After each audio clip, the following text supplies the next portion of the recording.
Pessoal, continue, estamos chamando mais seguidores para ver seu vídeo. Olha que bonitinho, o pessoal está começando a entrar. Obrigado, pessoal, pelo retornar. Desculpem. Eu vou chamar o Rubens novamente. Convidar. Com o Rubens, ok, ele vai entrar. E eu vou reapresentá-lo, porque essa live fica gravada depois. Você está escutando agora? Eu vou te reapresentar. Agora eu tô. Tá, porque isso vai para o YouTube e depois fica gravado. Bem-vindos mais uma vez à live. Tempos de encontro, corpo e psique, alteridade. Tema do livro do Rubens Marcelo Volles, que é professor, um livro lindíssimo, por sinal, Tempos de Encontro, Escrita, Escuta, Psicanálise. E tu gosta de belas pinturas, hein, Rubens? Sempre me mandava... Acho que a gente precisa de muita cor na nossa vida, viu? Principalmente nos tempos que a gente vive. Claro. Então, pessoal, o tempo de encontro, corpo, psique, alteridade, a gente está, na verdade, reiniciando a live por conta de intercorrências da própria internet. Rubens Marcelo Volles, além de... é professor da primeira turma, e desde sempre, da pós em Psicologia Hospitalar e da Saúde, do Hospital Santa Catarina de Blumenau. Conheço o Rubens, já fiz inúmeras declarações de amor hoje para ele, não vou fazer de novo, pedindo em casamento, ele aceitou, então a gente vai casar publicamente depois. O Rubens Marcelo Volles é psicanalista, doutor pela Université Paris 7, Denis Diderot, membro do departamento e professor da especialização em psicossomática psicanalítica do SEDES de São Paulo, autor do recém-publicado Tempos de Encontro, Escrita, Escuta, Psicanálise, e de vários outros livros que eu gosto muito. Recomendo muito a vocês a leitura do Psicossomática de Hipócrates, a Psicanálise. Tem do livro sobre hipocondria e da coleção Psicossoma, né, que tem vários autores e vários artigos. Vou ler rapidamente o argumento e lanço a palavra para o Rubens, que ele estava contando um pouco sobre a sua entrada no campo da psicossomática, na época, né, que foi fazer o seu doutorado em Paris, e foi muito corajoso, que eu conheço um pouco a história, né? Mas já vamos lá. Tempos de Encontro evoca a dimensão coletiva, social e política da psicanálise e a relevância da alteridade para a constituição do sujeito e para a ética clínica institucional. A alteridade foge aos processos de subjetivação que articulam corpo e mente, o enquadro e a relação terapêutica e a transmissão da psicanálise. Queria ainda fazer propaganda do livro Desafios Atuais das Práticas nos Hospitais e nas Instituições de Saúde, que foi, tu lembra que foi finalista do Jabuti, Rubens? Eu quase infartei quando fiquei sabendo. Em que o Rubens contribui com um artigo lindíssimo intitulado Campo Transferencial como Fundamento Clínico da Ação Terapêutica. Rubens, conta um pouquinho como é que tu te aproximou da psicossomática. Eu queria saber mesmo. Porque um campo, o pessoal viva, o pessoal tá vibrando. Viva, voltou, Rubens, beleza. Também estou super feliz, pessoal. Então, Rubens, como é que o campo da psicossomática se impõe para ti? Então, na verdade, é uma história que também começa lá atrás, né, no mesmo período em que eu escrevi alguns desses artigos, né? E, na verdade, eu cheguei à questão da psicossomática, né, ou a questão do corpo, mais especificamente, pelo William Reich, né? O William Reich, ele tem um livro chamado A Biopatia do Câncer, né? Quer dizer, o Reich... Só vocês lembram do Reich da psicossomática, né? Uhum. Não é tanto da psicossomática, mas, enfim, vamos... Da psicanálise, Cristo, é o que eu lembrei agora. A história do movimento psicanalítico do Freud. Então, o Reich é uma figura importantíssima, né? Apesar de que foi deixado um pouco de lado, tanto na psicanálise. Ele tem um livro fantástico, que é a Análise do Caráter, que é um dos melhores livros de técnica psicanalítica que eu conheço, né? E ele tem também esse livro sobre a biopatia do câncer, e foi pela questão do câncer que eu me interessei, cheguei na questão das relações entre o corpo e mente, né? Então, ainda no final dos meus estudos, né, eu tentei trabalhar em algumas instituições hospitalares, né, que trabalhavam com câncer, né? Naquela época, eram os anos 80 no Brasil, ainda a psicologia hospitalar, né, que você conhece tão bem, não era tão desenvolvida, né? E ainda havia uma grande resistência como ainda não é, né? Preciso lembrar. Bom, mas a resistência hoje é bem menor do que existia, e eu acho que, na verdade, a psicologia hospitalar, felizmente, ela está bastante difundida em muitas instituições, né? E naquela época eu não encontrei espaço, não consegui uma abertura para trabalhar em algumas instituições que eu procurei aqui em São Paulo, e foi quando eu tive a ideia de estudar, né? Estudar na França, fazer o doutorado, né?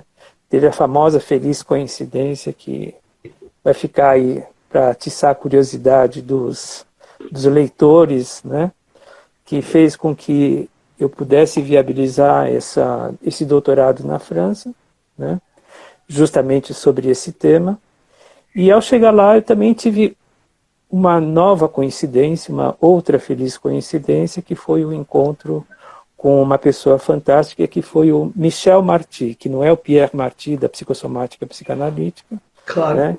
Que é um oncologista do Hospital São Luís, que me recebeu super bem, abriu as portas, permitiu que eu atendesse alguns pacientes, né, algumas pacientes com câncer de mama, né, e permitiu que eu fizesse minha pesquisa lá, que foi a minha pesquisa de doutorado, né.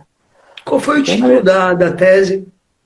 Seio real, seio imaginário, né, uma perspectiva psicossomática das patologias, né, das doenças da mama, né, das mastopatias, né. E meu orientador foi o Sami Ali, como eu já disse, né, que também trabalha com essa área. O Sami Ali, durante muito tempo, ele foi colega, né, dos psicanalistas do Instituto de Psicossomática de Paris, mas depois ele se afastou um pouco, né. E toda essa questão das relações entre corpo e mente atravessada pelo imaginário, né, que não é o imaginário do Lacan, é o imaginário da fantasia, né, uma definição própria que o Sami Ali faz, né, desse campo. Então, graças ao Sami Ali, que foi meu orientador, graças ao Michel Marty, que me permitiu que tivesse a prática clínica e a pesquisa no Hospital São Luís, eu comecei a aprofundar esse interesse que eu já tinha aqui no Brasil. Agora, Rubens, é um campo que sofre também muitas críticas, né? Inclusive por próprios psicanalistas, colegas nossos, inclusive, né? E eu achei bárbaro, né, que o Volich, quando escreve para os Desafios Atuais, ele trabalha o texto com vários pontos, em Lacan, enfim, assim, é incrível, eu achei lindíssimo o teu texto. Mas assim, Volich, quando fala na relação corpo e mente, e como é que a gente poderia pensar os encontros e desencontros, já brincando com a história do livro, entre a psicossomática e a própria psicanálise? E lembrando que a psicossomática é um campo tão amplo, né? Não temos a psicossomática, mas as psicossomáticas, assim como não temos a psicanálise, mas as psicanálises. Então. Me fala um pouquinho desses encontros e desencontros, e mais, me parece que tu faz aí uma tomada de posição que circunscreve um campo que produz um certo encontro. Por isso que eu acho lindíssimo, né, o teu livro, assim, no sentido, né, a ideia do encontro, da escrita, da psicanálise. Então, eu prefiro falar dos encontros do que dos desencontros, né? Perfeito, estamos juntos. Vocês viram como ele é um lindo, pessoal? Eu amo o Rubens, por isso que eu quero casar com ele. Então, mas ele já aceitou, tá tudo certo. Vai. Então, eu prefiro falar dos encontros, porque na realidade, né, quer dizer, para além das brigas de escola, das brigas ideológicas, né, que é histórica, né? A gente tem que se remeter à essência, vamos dizer assim, a palavra é pesada, mas eu acho que é disso que se trata, né, a essência epistemológica das relações entre corpo e mente, né? E qualquer leitor de Freud, né, qualquer leitor atento de Freud, reconhece o potencial da metapsicologia, né, freudiana a partir das questões da pulsão, né, e como Freud articulou de uma maneira brilhante, né, aquilo que ele descreveu, né, como a superação, né, a superação daquilo que é o biológico, né, quando atravessado pela linguagem, quando atravessado pelo imaginário, né. Quer dizer, se ele fala de uma pulsão que tem uma fonte somática, ele fala também de uma possibilidade de transcendência, né? Da gente não ser só um corpo anatômico de carne, né? Claro, mas ser um corpo erógeno de desejo. Mas né? também é preciso lembrar... Sim, pode falar. Não, eu queria só fazer uma marca. A relevância disso que está falando, ela também é muito circunscrita em torno do período, do momento de um dualismo colocado ali, né? Um dualismo cartesiano, que de alguma maneira, porque veja, o primeiro tratado de anatomia moderno, de Humanis Corporis Fabrica, do Vesalius, e olha interessante, o corpo, né, o humano pensado como uma máquina, né, muito assim, a lógica do mecanicismo, né, quer dizer, a gente recolheu aí, de alguma maneira, né, por exemplo, nas terapias comportamentais, essa lógica de uma cisão, de uma separação, que a psicossomática, de alguma maneira, visa recolocar, quer dizer, como se não tem como pensar o corpo separado do sujeito, né? Então, eu acho que até mesmo para ressaltar essa perspectiva freudiana, essa perspectiva pulsional, essa perspectiva metapsicológica, eu prefiro falar em psicanálise muito mais do que em psicossomática, né? Quer dizer, Ótimo. a psicossomática ela descreve um campo, quer dizer, inclusive do ponto de vista coloquial, na linguagem comum, né? Todo mundo entende o que é psicossomática, né? Mas para destacar essa importância da dimensão metapsicológica, né, e a contribuição da psicanálise para entender essas relações entre corpo e mente, eu prefiro falar em psicanálise do que em psicossomática, né? E, quando necessário, falo em psicossomática psicanalítica, né? Ou seja, essa que veio do veio pulsional, do veio metapsicológico, né? Então, justamente aquilo que o Freud contribuiu é para mostrar essa possibilidade de transcendência do corpo, né? Da multiplicidade de formas de manifestação da pulsão, da vida, né? Seja pelo próprio corpo, seja pela linguagem, seja pela representação. E, bom, não se trata Pois é, mas aí eu acho que tem... Não, mas parei, mas tem uma pergunta fundamental. Veja, então Freud faz algo muito inaugural, que é escutar um sintoma que se expressava, uma manifestação de sofrimento que se expressava no corpo, mesmo não tendo uma origem biológica. Isso é revolucionário, isso é um marco da psicanálise. Então, quer dizer, escutar o inaudível, né? Porque aí eu lembro vamos lá, né? Vou fazer só uma costura bem rapidinho. Descoberta do René Laennec, quando, né, descobre o estetoscópio, e é lindíssima a cena, né? Porque é uma cena um tanto erótica, né? Que era uma mulher que ele ia examinar, uma mulher, eu acho que era gestante, se eu não me engano, e ele pega um pedaço de papel e faz um tubo, canudinho, né? Um tubo, e ali, quer dizer, quase como se instaura a possibilidade de escutar os sons do corpo, mesmo, quer dizer, sem precisar escutar o sujeito. O que também produz aí um certo efeito na prática clínica. Vamos lá. Freud faz o contrário. Quer dizer, ele diz assim, naquela cena, assim, que me parece magistral do filme Freud Além da Alma, para quem não sabe, roteiro feito por... olha, meu Deus, do existencialismo. Depois aparece, vai. Depois não foi o caso que eu esqueci. Raulzinho! E olha só, o pessoal vai entrando, eu vou dando oi. E olha que interessante, porque nessa cena, quer dizer, o mestre diz assim, não, mas veja, não tem nada na perna. Ele diz assim, não tem? Ele pega aquela cena da agulha de 2 metros de comprimento, esquenta a agulha, enfia a perna dentro, a mulher não diz nada, ele falou assim, isso é uma mentira. Quer dizer, rompendo com a ideia de que as histéricas eram mentirosas, ou seja, dando estatuto de verdade algo que não vinha do corpo.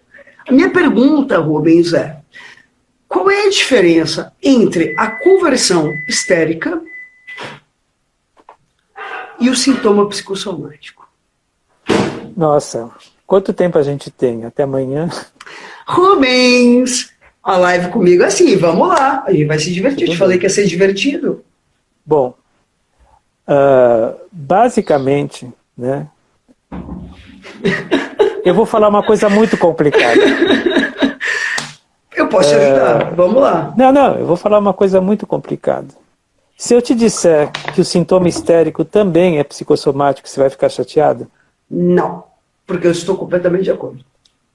Então, quer dizer, a grande diferença, quer dizer, o Freud, sem dúvida nenhuma, destacou a dimensão simbólica, representativa até, do sintoma histérico que está no corpo, né? Quer dizer, é uma representação de um conflito através do corpo, né? Na perspectiva que nós desenvolvemos, né, existe uma continuidade entre as manifestações corporais, né, manifestações somáticas, estritamente falando, sem a dimensão representativa, e a possibilidade de uma manifestação corporal que tem esse caráter simbólico, né, como na histeria, por exemplo, como na conversão histérica. Pois é, mas aqui você já marca então, uma diferença importante, que na conversão nós temos essa dimensão representativa, apesar de que também simbólica, é uma manifestação disso, mas na somatização você não tem essa dimensão representativa. Por isso a afetação também do real do corpo, alterando inclusive a lógica do próprio órgão. Então, mas o que levaria muito tempo para explicar, né, é toda essa continuidade que existe entre a manifestação representativa... Mas eu lembrei de uma frase... Tá, vai. Não, é que eu precisava de uma frase. Entre a manifestação simbólica da histeria, que é a mais clássica que a gente conhece, pelo corpo, e as manifestações não simbólicas de pura descarga, que corresponderiam às neuroses atuais, neuroses de angústia e a própria doença orgânica. Quer dizer, não são dois polos separados, né, mas justamente a contribuição dessa teoria que nós desenvolvemos, que nós trabalhamos, né, é a possibilidade de acompanhar toda essa oscilação entre o representativo e a descarga bruta pulsional no corpo, né? Então essa é a principal diferença.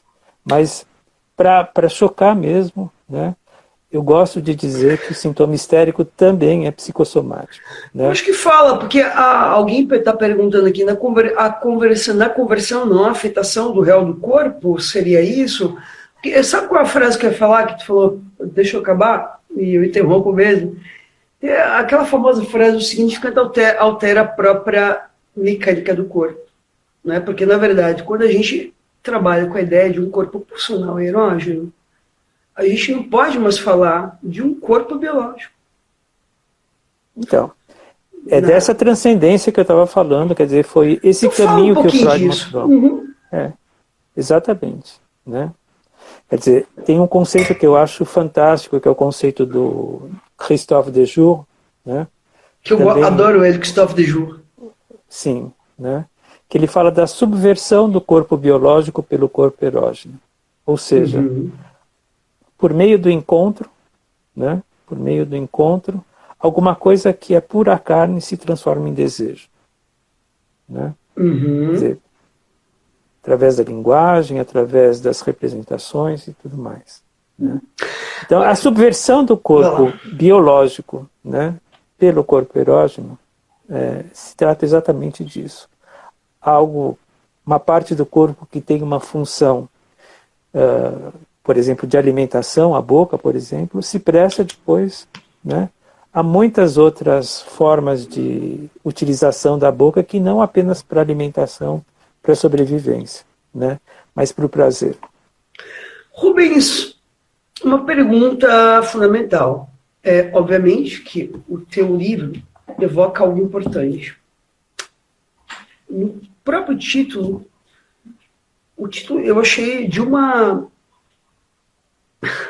beleza incrível, queria te falar isso, porque tempos de encontro.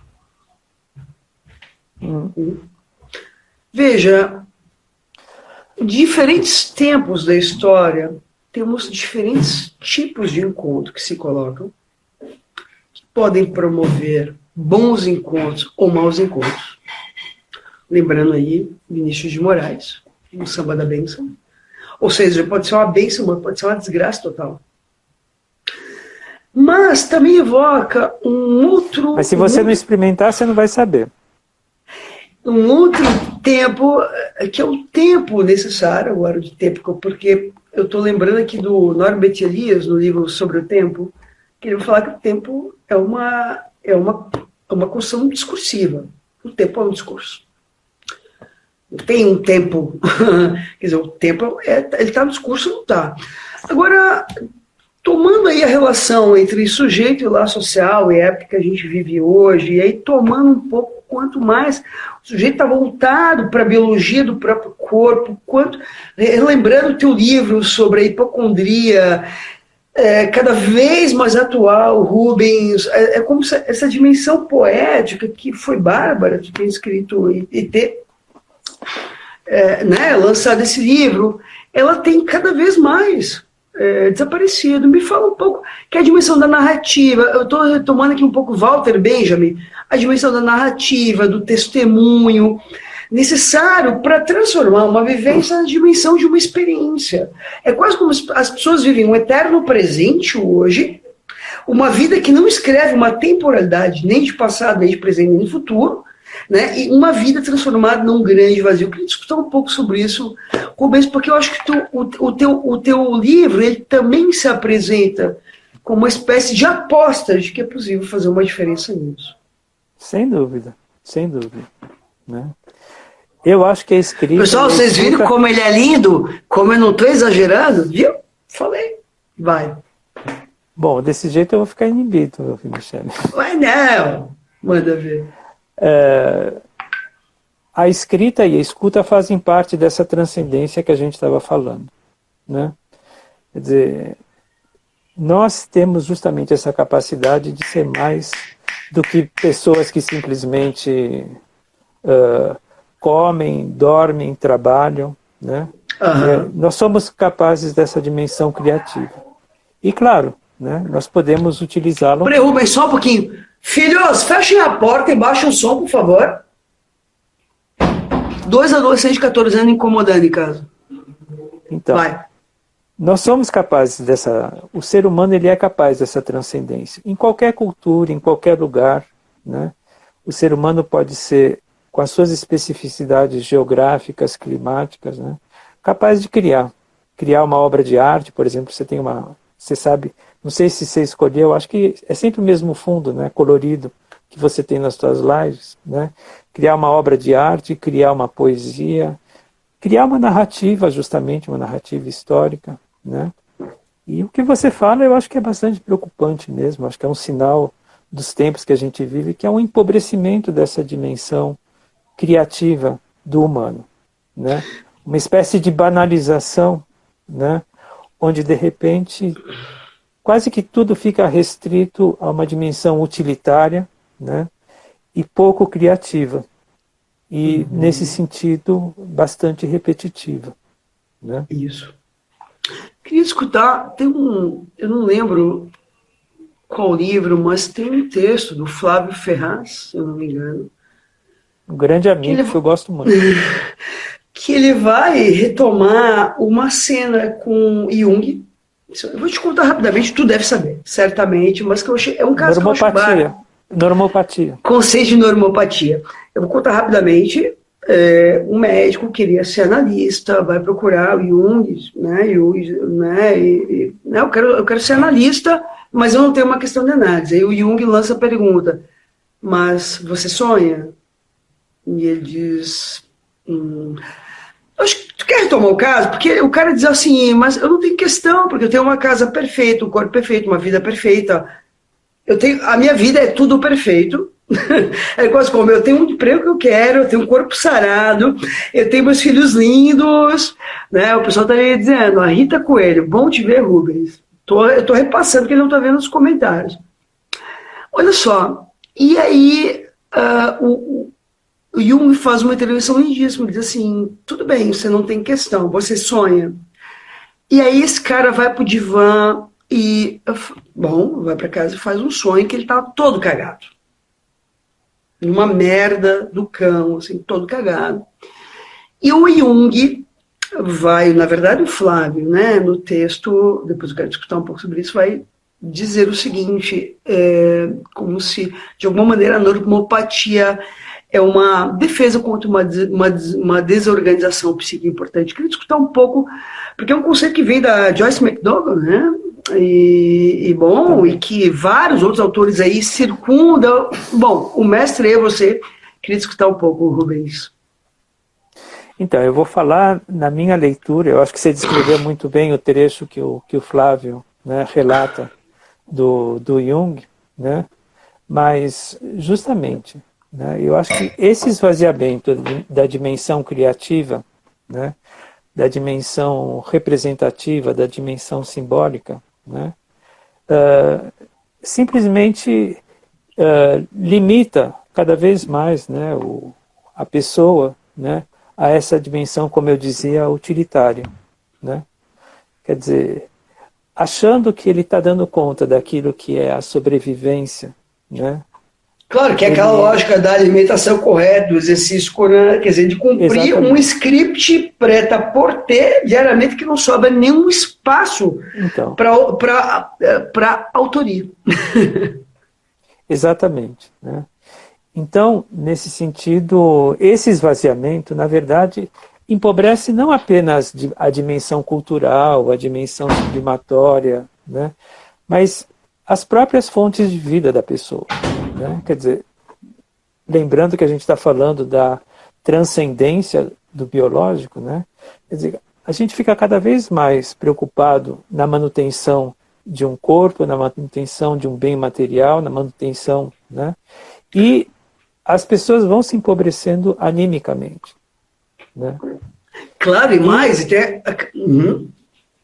E justamente, né, dentro da perspectiva que nós trabalhamos da psicossomática psicanalítica, esse empobrecimento anímico, né, é uma condição que pode, sem dúvida nenhuma, favorecer o adoecimento. Porque nós precisamos da dimensão sublimatória, da dimensão criativa, justamente para dar conta de tudo aquilo que vem de dentro da gente, que é da ordem do funcional. Claro, porque tem algo importante aí, né? Que o que cada um faz com a sua angústia, com o seu sofrimento, não é algo, né, do self-made man, que é próprio da lógica do indivíduo, né? Isso tem a ver também com as possibilidades colocadas no laço de uma época de ditadura. Né? Estou lembrando aqui do disco Tom Zé, que meteu uma bola de gude no cu e faz o disco como se fosse um olho. Tu lembra do Tom Zé? Sim. Né? Que é um pouco assim, né? Expressões que subvertem uma lógica repressiva, diferente de uma lógica do recalque que é própria do pacto civilizatório. Agora, acho que tem algo importante aí, quer dizer, que quando... Né, porque eu acho que também tem algo que a Ana Arendt também traz, Rubens, que é um pouco isso. Quando a gente começa a ficar muito empobrecido, em termos de narrativa de vida, né, vamos retomar, animicamente, vamos retomar a narrativa da Clarice Lispector. Ela acordou, eu estou lembrando aqui do Mrs. Dalloway, da Virginia Woolf. Narrativas muito... Eu vou ler um pedacinho. Eu vou ler o Volish agora. Posso ler? Olha que lindo, pessoal. Olha que pérola. Convés, porões, esperanças. Como começou? Quem sabe na ousadia ingênua daquele menino, entediado pela formalidade das relações escolares, mas apaixonado pela professora de história com o nome de feiticeira. Uau, é de arrepiar. Diante de mais uma lição de casa que solicitava a descrição da civilização fenícia, imaginou-se escondido numa embarcação e num papiro encontrado em canto perdido do convés, escreveu um diário de suas aventuras pelo Mediterrâneo. Uau! É de chorar. Pois é. É de chorar. Uhum. Me lembrou um pouco História Sem Fim, né? E mais, assim, eu acho que o livro ele enfim, é de uma riqueza a la Rubens Marcelo Orich. Mas assim, Rubens, me fala um pouquinho assim desse período de pandemia e mais, assim, que função que a publicação... Qual é o texto mesmo, Michele? Está aqui, pessoal. É um livro dele, recém-lançado. É uma live de lançamento.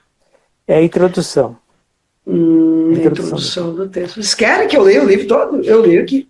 Ah, não, História Sem Fim, tá. História Sem Fim é outro livro, mas também lembra... Quer dizer, porque, veja, não é o acaso que eu li esse trecho agora, pessoal, porque é isso. Quais são as saídas que um sujeito encontra em termos de narrativa para poder não só suportar, mas subverter as adversidades Exatamente. colocadas pela vida. Não é uma questão de suportar. Não, ou no caso, apenas o TED, né? Apenas o TED. Mais uma lição de casa, uau, né? E bom, claro que eu não tinha nem ideia do que estava acontecendo, mas aconteceu, né? E o mais legal dessa história, assim, tipo making of, né? Eu tô adorando. Nós vamos precisar fazer mais uma live. É que eu consegui encontrar essa professora, né? E eu a convidei para o lançamento do livro, né? E ela falou que ela lembrava, porque, bom, eram os tempos de ditadura, né? De como foi especial. Que ano que era isso? Tu lembra? Que ano que era isso, Rubens? Ah, devia ser 1968, 7, né? Mas eu estudei num colégio que era mais ou menos... Era considerado experimental, né? E justamente os professores tinham muita liberdade, né, para desenvolver os métodos pedagógicos que eles queriam, né? Quer dizer, ainda não era todo o fechamento, quer dizer, dentro daquele ar irrespirável, né, que era a ditadura, era um lugar onde dava para a gente respirar, né? E ela fala que ela se lembra muito, né, do quanto foi importante para ela, porque ela dava aula nesse colégio e num outro, né, um pouco mais conservador, o quanto ela ansiava, né, para dar aula para as nossas turmas, né, por causa dessa possibilidade justamente dela também usar as capacidades criativas dela, de inventar novos métodos. Agora, eu queria te contar um fragmento importante, que é uma passagem muito parecida que eu tenho, para te lançar uma pergunta. Eu venho de uma família de comerciantes, e, bom, família de comerciantes mistura sempre casa e comércio, né? Mas eu sempre me alimentei muito da andança na casa dos vizinhos. E tinha um casal na frente da minha casa, vou lembrar, a Dona Cristina e o seu Celito, que eles tinham uma vida que para mim era exemplar. Então eu ia brincar lá e eu achava lindo o modo de vida deles e tal. E um belo dia eles estavam escutando o João Gilberto. E eu achei tão lindo que um dia eu pego uma fita cassete virgem, bato na porta do seu Celito e digo: tio, grava João Gilberto para mim com 9 anos, Rubens. Não, é de chorar, eu vou chorar. E aí, todos os dias ao meio-dia eu entrava no carro do meu pai, botava João Gilberto.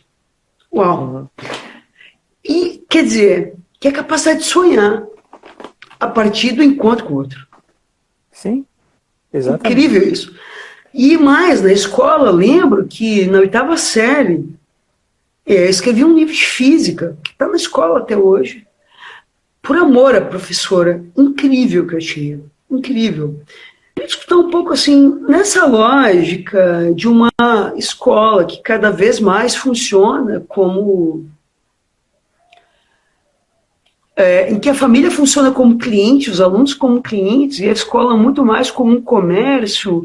Essa dimensão que é o teu livro, pessoal, é o livro do Voynich, é um livro que fala da potência do encontro. Caralho, é a potência do encontro. É isso, né? É a potência do encontro, que pode ter palavrão, que a gente fala o que pensa. É isso, não tem politicamente correto. É isso, é ser de verdade. De carne e osso, como a gente pode ser. Pergunto para você, Rubens, cada vez mais que as relações se tornam cada vez mais, eu diria, fakes, já que a gente está na época de fake news, menos verdadeiras e pouco de afetação. Que efeitos tu pensa, assim, que a gente pode... Claro, já tem efeitos na infância, já tem efeitos adultos, mas eu queria discutir um pouco, assim, porque a minha preocupação não é só nos sujeitos que estão aí, mas tem uma preocupação também com algo muito maior, que é o mundo que a gente vive. Claro. O pacto civilizatório e a cultura. Claro. Aqui, pessoal, o título do livro, estão perguntando, Tempos de Encontro, do Rubens Marcelo Voynich, publicado pela editora Buchler. Buchler. Fala um pouquinho, Rubens. Pô, e as tuas raízes germânicas, finlandesas, luxemburguesas? Luxemburguesas, claro. Então. Bom, eu acho que esse é um tema fundamental, né? O que nós fazemos com as crianças? Né? Não é à toa que o meu livro Psicossomática de Hipócrates, a psicanálise, eu começo, né, falando também de um encontro. Quer dizer, esse é um livro que eu já escrevi faz 20 anos. Né? Pessoal, leiam, é incrível, publicado pela Casa do Psicólogo. Fala justamente de uma criança que se aproxima, né?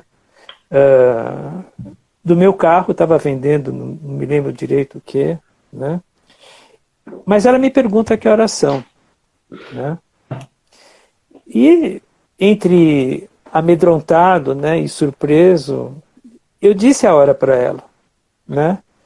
E daí ela olhou para mim e falou: sabe que ninguém me responde quando eu pergunto que horas são? De doer, né? Não, mas foi absolutamente instintivo, impulsivo da minha parte, né? Mas a gente pode pensar não apenas, né, justamente nos grupos menos favorecidos, né, que são marginalizados, que estão, infelizmente, cada vez mais numerosos, principalmente no Brasil, que a gente vive atualmente, né, onde a desigualdade social está gritante e aumentando cada vez mais, em função do sistema político que a gente vive, né? Mas a pessoa pode ser de uma família, né, com uma boa renda, que é capaz de pagar uma escola particular, e ter uma pobreza parecida, né? Quando, por exemplo, numa família, né, cada um está com seu celular sem se comunicar, por exemplo, né? Quando as crianças, desde uma idade muito, muito, muito precoce, vamos dizer assim, né, ficam lá nos seus joguinhos de celular para tranquilizar, né, para dar a paz para os adultos fazerem o que eles querem fazer. Né? Mas o mais drástico é os pais que enfiam o celular na cara das crianças para as crianças comerem, quer dizer, quase como a dimensão do encontro desaparece, e assim, tem que comer, vamos fazer comer. Mas o encontro, porque no encontro não quer comer, não come, neguinho. Não é isso? Mas o tem que funcionar a qualquer preço é a lógica da máquina tão denunciada pelo Chaplin em tempos modernos, né? Pois é. Naquela época nem tinha celular, né? Mas e tem um outro filme que eu lembrei, do Polanski, Deus da Carnificina, de Carnage, que vai retratar um pouco isso. Pais, né, dois adolescentes que têm uma discussão de escola, e os pais se pegam na porrada e saem de pau mesmo. Quer dizer, pacto civilizatório zero. Porque eu acho que tem algo importante que tu também anuncia na tua fala, Rubens, que isso que parece o mais alto grau da civilização é o mais alto grau da barbárie. Sim, mas você está falando exatamente, parece, né? Na aparência. Né? né? Isso que aparece, né? É o mais alto grau da barbárie, é o sujeito, o Agamben, no conceito de vida nua, vai falar, essa redução do sujeito, a biologia do corpo, então, aponta para justamente esse apagamento do sujeito. Mas não é à toa que o Winnicott, né, já nos anos 50, né, descreveu esse fenômeno do falso self. E estava só começando. Perfeito. Né? Perfeito. Quer dizer, é uma sociedade, são sujeitos de fachada, né, onde aparentemente está tudo maravilhoso, só que não tem nada por trás. Uhum. Né? Tem um vazio. Claro que é um pouco a ideia, quer dizer, você tira ali né, quer dizer, quase como qualquer diversidade sujeito desaba, né? Sim. Porque é um pouco isso, assim, e é um pouco o que a gente vê nessa questão política atualmente, que é um pouco isso, assim, eu lembrei do filme Que Horas Ela Volta, que é isso, de não suportar, né, a filha da empregada que está cursando a universidade com o meu filho, de não suportar o sujeito, né, que ela coma sorvete. Que ela coma sorvete de uma condição racial diferente, de não suportar a fila do pão, de não suportar absolutamente nada. Ou seja, estamos no tempo para Miami. Claro, estamos no tempo de 1914, Vossa Majestade o Bebê, tão lindamente anunciada por Freud no texto Narcisismo e Introdução, em que ele, retomando o quadro Arthur Drummond, vai justamente falar dessa cena, quer dizer, né, um adulto identificado a um bebê, todo gozante, que abre o bocão e quer ser servido de alguma maneira e que está numa condição plena de um bebê que é tudo para a mamãe, que é tudo para o outro. Ou seja, o que vai completamente contrário à lógica civilizatória. Coitado desse bebê se ele ficar capturado por essa condição. E coitada da civilização cujos bebês são capturados por essa Então, e eu queria encerrar a live porque eu tô com medo que se eu não encerro, o Instagram encerra por mim e eu não deixo o outro encerrar nada por mim. Quem encerra sou eu. É mesmo? É verdade. É Lacan na veia, né? Lacan na veia sempre. Vamos lá. No Entre o Passado e o Futuro, na Arendt, no capítulo A Crise da Educação, vai dizer o seguinte, que nós educamos as crianças em nome da responsabilidade assumida pelo mundo. A lógica educativa atual é contrária, radicalmente contrária. Nós educamos as crianças para protegê-la do mundo. A pergunta que eu coloco é: quem está em risco? Os dois. Os dois. Tanto o mundo quanto a criança, pois na medida em que o referente social e civilizatório desaparece, a criança fica entregue, né, às suas próprias pulsões e à arbitrariedade de adultos não referenciados por uma lógica social, assim como o mundo está em risco na medida em que uma escola... Que você esvazia justamente o potencial criativo que uma criança tem. Claro, ou seja, né, na verdade... Criativo e transformador. Né? O que a gente tem é um genocídio que está colocado, e eu uso falar essa palavra, tanto do mundo quanto dos sujeitos que habitam ele, ou seja, urgente livros como o do Rubens, urgente lives como essa, urgente, porque eu lembrei de uma coisa, quando eu lembrei, linda live de hoje, Rubens, mas olha que live linda. Lembrei do filme Leitor, né? Às vezes é necessário que alguém nos ajude a ler o que está acontecendo, e eu espero que as lives que eu tenho feito, eu espero que a live de hoje possa ter essa função. Rubens, obrigada imensamente. Obrigado, Michele. De paixão, de verdade. Tu sabe disso. Por isso que eu sei que tu aceitou. E é recíproco. Eu sei disso. Obrigado a todos pela presença, assim, um agradecimento imenso a todos que têm acompanhado as lives, e não é ao acaso, porque eu aposto muito na vida, assim como o Rubens, muito na vida, no mundo, e no potencial criativo e transgressor e de subversão dessa lógica horrorosa que está colocada.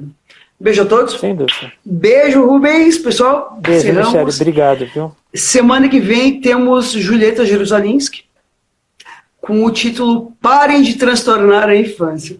E parem de transtornar os adultos também. Tá bom? Rubens, beijo. Tchau, tchau, pessoal. Obrigada, obrigada a todos. Beijo, tchau, tchau.